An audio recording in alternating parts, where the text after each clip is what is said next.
Hey Pepper Gang, I recently played a public stress test demo for a game still super early in development called Renown, also known as Medieval Rust. For those that don't know what it is, it's an open world survival game just like Rust, but has Mordhau, Chivalry type combat mechanics. The gist of the game is to loot, kill, craft, and build up a castle, and raid other enemies with medieval raid weapons like catapults and battering rams. Pretty awesome concept, but also very ambitious. I have followed this game for about 2 years now. Played a public demo in 2022 that showed the combat system. Maybe some of you saw my video covering it last year, but recently the devs did a full public demo that anyone could join with the full survival mode available with PvP and PvE. I was ecstatic to try it, and after a dozen hours, I got to try a little bit of everything from building to PvP, PvE, looting and crafting, and that's what I wanted to show you what the game is starting to look like. Now I want to reiterate, this is the first public alpha we are seeing, so keep expectations reasonable. It was definitely janky and buggy, some features like VoIP were off and parts of the map were inaccessible, and I really had to be patient while I learned how to play, but that aside, I could feel the potential, and I found myself sucked into the game after I got the basics down. The game is built on Unreal Engine 5 and has been constantly tested by early backers. There's more info than their Discord and website if you're interested, but this was the first public demo with multiple servers across the world. I will be breaking down my experience in this alpha into chapters, highlighting the main features of this game to make it easy for y'all. But with that, let's get into it. So let's start with the first things gamers learn in new games, UI and keybinds. The UI was relatively easy and simple to learn, pretty straightforward. I like that the team already has quick loot, quick transfer options, and hotkeys. They understand that time is money in these games, and having quality of life features like these already in is so nice. When you looked at gear, you can get more info and stats on it, which I liked as well. All positives here. Downsides for me in this department though is the menu system has you use Q and R to scroll through options, which I'm not a big fan of. Some icons are a little hard to see when they're highlighted. I couldn't see the lock icon in the crafting menu when something was locked. Minor things though that can be changed over time. Some default keybinds were oddly placed, such as free look on right alt, but we do have the freedom to customize them. Overall, for an alpha, it feels like they're on the right path here with the UI and the keybind system. Building in this game is nearly identical to Rust. I saw many bases that look like Rust base designs I've seen. I love the flexibility in base design. I can see many people digging in deep into this mechanic alone. My one gripe with the building is having to go into build mode with the mallet. It took me a while to get used to switching modes with it, forgetting I'm on build mode but I'm trying to do stuff around the base. But with such freedom given to the players with building, I can see why an entire mode is needed for it. When it comes to what you need inside a base, the banner you see is the equivalent of a tool cupboard in Rust. This is what you protect, put resources in to prevent base decay, allow teammates to be owners, and this is how you claim land. There are several workbenches you will need to make in order to progress, and I realize you need a lot of space for these benches because of how big they get with upgrades. Not to mention furnaces are quite large too. In short though, if you're a Rust builder or like building in survival games, Renown is going to give you so much creative freedom. I highly recommend those players that aren't too into the combat system to still give Renown a chance down the road because of how sweet the base building is going to be.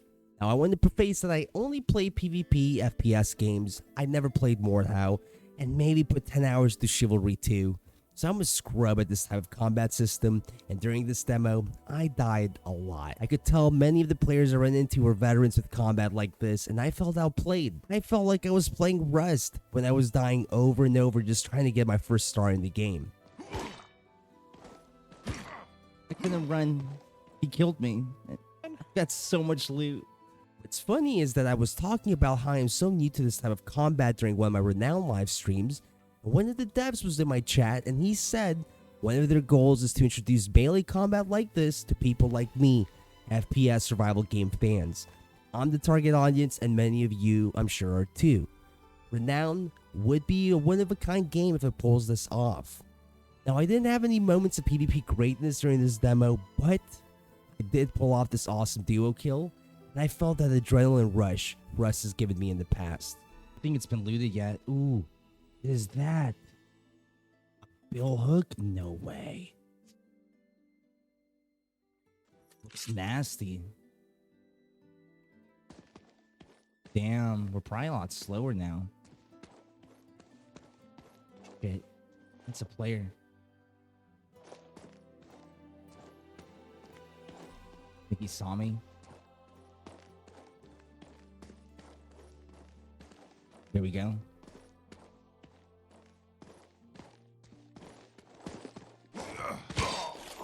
going.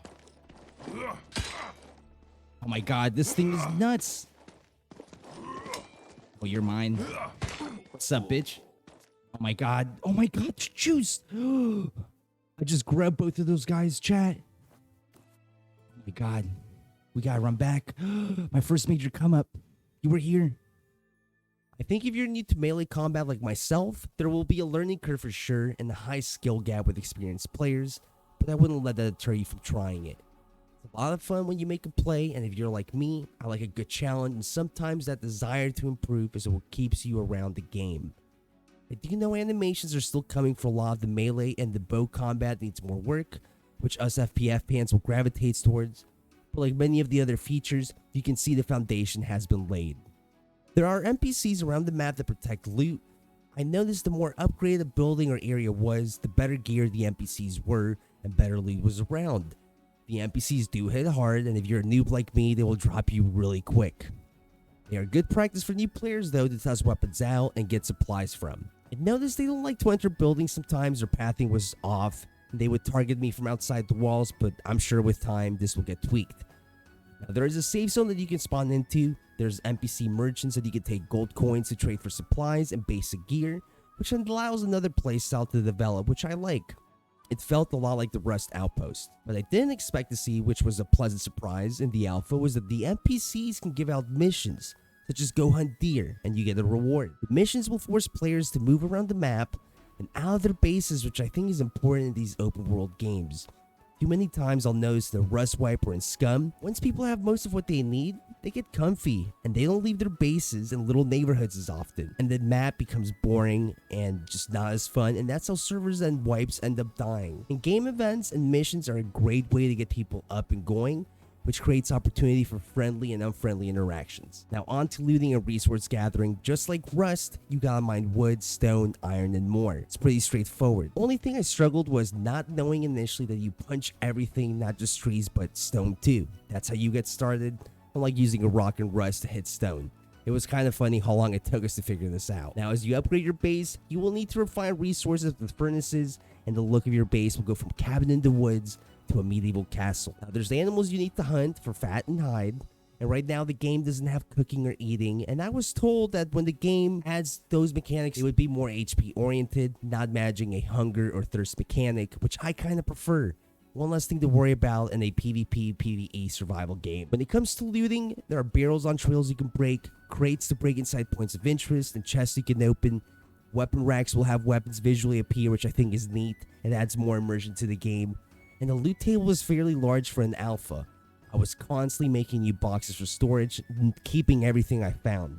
And I'm sure with time, the loot table will only keep growing. But as a loot goblin in games, I'm all for more items. Naturally, let's move on to crafting. Crafting works like Rust. You need certain benches in your base in order to craft certain items. Healer bench for armor, blacksmith bench for weapons, and you also need to research items in higher tiers before you can craft them. So there's a tech tree. The research bench, which you craft, allows you to take gold ingots and turn them into blueprints. You then learn the BPs, and you can then craft that item infinitely that way. Gold ingots can be found whole, or you can take gold coins and smelt them into ingots instead of using them at the safe zone merchants. As I started progressing through the tech tree, it definitely took a lot of grinding as a solo to unlock higher tier items. However, I did notice a major difference in PvP when I had better crafted gear on and weapons, so it was worth it. Once again, it feels a lot like Rust in this regard. The crafting system will feel very familiar to many of you. The thing that I find unique to Renown is the customization freedom we have already.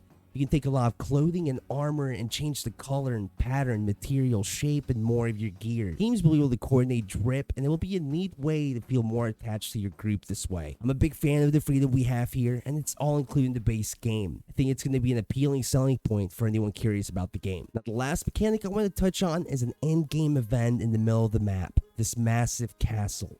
It's locked, usually contains high tier loot and NPCs, but opens up once a day. Like the Rust cargo ship, for a limited time each day, a horn will go off, a chat message will be displayed, and this castle will open up. The whole server will hear it and rush to loot it before the second horn goes off, and the castle will close permanently until the next cycle. If you're caught inside of the castle walls when it closes, you start dying rather quickly. I'm a massive fan of this in-game event because like missions, it will force people to move from their base and roam around the map.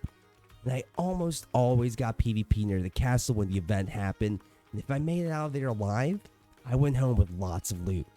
This could be the first of more in-game events, but it's awesome seeing this feature in alpha. The dev team gets it, and players get comfy with gear inside their base. This will get them moving. I do think the dev team is ambitious. Survival games like these don't come to pipeline often, and if you look at the development history of many survival games like this, it's taken dev teams years to refine their products. Look at Rust, it's been around since 2013 and didn't peak in player numbers until much later on. AZ went from a mod to a standalone game and went through some really rough periods, peaking much later on as well. That side, a 3-year-old game is still struggling to find its footing with a small community. Scum had a very rough launch, but managed to turn it around with solid updates the last couple of years. You get the point. These games are tough to nail. Good PvP open world survival games have what feels like endless replayability, and the alpha showed us that they want to be that type of game. The game is offering a player an entire sandbox world with PvP, missions, PvE, crafting, looting, raiding, and much more. However, that's a lot to refine, and it's going to take time.